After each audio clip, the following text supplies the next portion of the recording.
हाय दोस्तों, मैं हूं आपका फ्रेंड नमीश निगोतिया एडवोकेट और आप देख रहे हैं मेरा YouTube channel legal advice for everyone. दोस्तों, न्यायालय द्वारा समन कब जारी किया जाता है, समन क्या होता है, इसके क्या लीगल प्रोविजन है, कौन सा न्यायालय समन जारी कर सकता है, किन किन व्यक्तियों को समन जारी किया जा सकता है, समन पर उपस्थित नहीं होने के क्या परिणाम होंगे, आज की इस वीडियो में हम ये डिस्कस करेंगे। इससे पहले मैं निवेदन करूं कि यदि आपने मेरा चैनल सब्सक्राइब नहीं किया है तो प्लीज मेरा चैनल सब्सक्राइब कर लीजिए और यदि आपको मेरे वीडियोस पसंद आए तो उनको लाइक और शेयर जरूर कीजिए। दोस्तों, आपने अनेक बार सुना होगा कि न्यायालय के समन प्राप्त हो गए, तो अब हम क्या करें। तो समन क्या होता है? समन एक न्यायालय कॉम्पिटेंट ज्यूरिसडिक्शन वाले कोर्ट द्वारा लिखित एक आदेश होता है। उस समन में जब न्यायालय जारी करता है तो जिस व्यक्ति को जारी करता है उसको समय और तारीख दी जाती है और उसको उपस्थिति के, न्यायालय के समक्ष उपस्थित होने के और जो भी न्यायालय आदेश देते हैं उसकी अनुपालना करने के आदेश दिए जाते हैं। यदि साधारण भाषा में समझें तो न्यायालय का एक लिखित आदेश ही समन होता है जो कि व्यक्ति की उपस्थिति को एंश्योर करता है। अब प्रश्न उठता है कि समन में क्या क्या लिखा हुआ होता है। तो समन में सबसे पहले न्यायालय का नाम होता है जो न्यायालय समन को जारी करता है, फिर केस का नंबर होता है, उसके बाद टाइटल ऑफ द सूट होता है कि किस प्रकरण में समन जारी किया गया है, किस प्रकार का केस है, रिकवरी सूट है, इमूवेबल प्रॉपर्टी से रिलेटेड है या जिस भी प्रकार का सूट है उसका टाइटल ऑफ द सूट होता है और उसमें उसके पश्चात डेट और टाइम होता है और उसमें यह आदेश होता है कि आप आवश्यक रूप से उपस्थित हुए, अन्यथा आपके विरुद्ध इस प्रकरण में एक पक्षीय कार्यवाही कर दी जाएगी। इसके पश्चात उस अधिकारी के, जो प्रेजाइडिंग ऑफिसर, जज साहब, मजिस्ट्रेट साहब, न्यायालय सिविल कोर्ट जारी करते हैं, उनके हस्ताक्षर होते हैं और कोर्ट की सील होती है।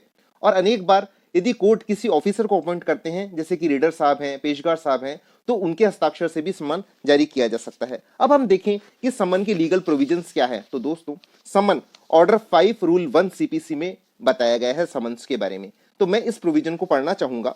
When a suit has been filed duly instituted, a summon may be issued to the defendant to appear and answer the claim and to file the written statement of his defense if any within 30 days from the date of service of summon on that defendant. इसका सब rule 2 ये कहता है, a defendant to whom a summon has been issued under sub rule 1 may appear in person or by a pleader or by a pleader accompanied by some person able to answer all such question. और इसका सब rule 3 ये कहता है कि every such summon shall be signed by the judge or such officer as he appoint and shall be sealed with the seal of the court. इसका क्या मतलब हुआ दोस्तों?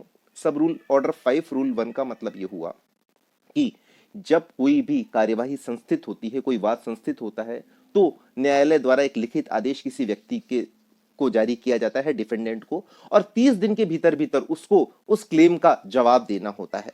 सब रूल 2 ये कहता है कि जब किसी व्यक्ति को समन प्राप्त होता है तो वह व्यक्तिगत रूप से उपस्थित हो सकता है या किसी प्लीडर, एडवोकेट के द्वारा उपस्थित हो सकता है या किसी अपने recognized agent, power of attorney holder के द्वारा भी उपस्थित हो सकता है। और सब रूल 3 ये कहता है, ऑर्डर 5 का, कि यदि ऑल सच समन्स, जितने भी समन है, वो जो है उन पर जज की साइन होंगे और सील होगी और वो जज जो है, वो जो समन है जारी करता, वो आदेश देंगे। अब एक प्रश्न उठता है कि क्या प्रत्येक व्यक्ति को समन रिसीव करना आवश्यक है? तो मित्रों, मेरी राय में और मेरे विनम्र मत में न्यायालय के आदेश की अनुपालना करने के लिए प्रत्येक व्यक्ति को समन प्राप्त करना चाहिए। फिर एक क्वेश्चन उठता है कि यदि कोई व्यक्ति समन प्राप्त नहीं करे, लेने से इनकार कर दे, तो क्या होगा? तो न्यायालय जो भी विधि सम्मत, विधि अनुसार कार्यवाही है वो कर देगी। ये एक पूर्व सूचना है कि आप उपस्थित होइए, आपके विरुद्ध ऐसा दावा, क्लेम, एप्लीकेशन ये संस्थित हुआ है कोर्ट में कि इस व्यक्ति ने लगाया है, इसलिए आपको यदि कोई अपना जवाब देना है, कोई पक्ष रखना है, तो आप उपस्थित होइए। यदि आप ऐसा नहीं करते हैं तो न्यायालय को यह अधिकार है कि वह आपके विरुद्ध एक्स पार्टी प्रोसीडिंग कर सकती है।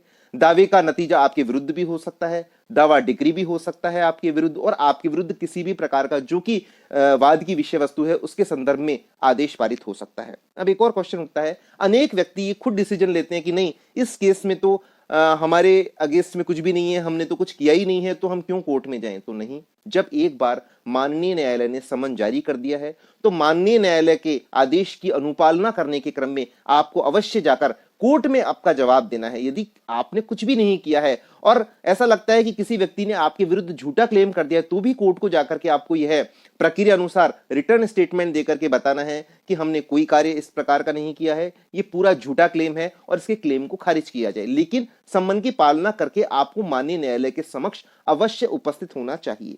अब एक और प्रश्न उठता है कि क्या who can appear after receiving summon? तो जैसा कि मैंने पहले बताया, party can appear in person, व्यक्तिगत रूप से उपस्थित हो सकते हैं, या आप अधिवक्ता के द्वारा भी उपस्थित हो सकते हैं, या अपने पावर ऑफ अटॉर्नी होल्डर और रिकॉग्नाइज्ड एजेंट के द्वारा अधिवक्ता नियुक्त करके भी उपस्थित हो सकते हैं।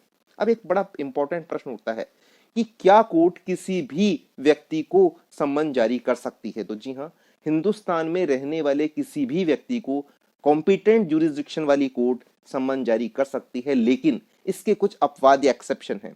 सेक्शन 132 सीपीसी में जो महिलाएं जो कि उनके कस्टम्स प्रिवेल करते हैं कि वो पब्लिक में, ओपन पब्लिक में, ओपन प्लेसेस में नहीं जाएं, उनको प्रोटेक्शन है, पर वह उनको ऐसा कारण बताना पड़ेगा कि हमारे ऐसे कस्टम नहीं है कि हम न्यायालय में जाएं, और उनको अपने किसी रिकॉग्नाइज्ड एजेंट के माध्यम से उपस्थित होना पड़ेगा। सेक्शन 133 सीपीसी में एग्जम्पशंस हैं। Honourable president of India, vice president of India, honourable जजेस ऑफ सुप्रीम कोर्ट, ऑनरेबल जजेस of high court, speaker of Lok Sabha, governor, union ministers और स्टेट लेजिस्लेटिव मिनिस्टर्स और स्टेट असेंबली के स्पीकर, इनको एग्जम्पशन है कि ये जो है सिविल कोर्ट इनको समन जारी नहीं कर सकती है, और यदि जारी भी कर दिए तो इनको उपस्थित होने में एग्जम्पशन है, ये उपस्थित होने के लिए बाध्य नहीं है। रेस्ट ऑल पर्सन्स जो है उपस्थित होने के लिए बाध्य हैं, और इस प्रकार से माननीय न्यायालय का मान रखते हुए समन में उपस्थित होना अनिवार्य है। आज का वीडियो इतना ही। Thank you friends.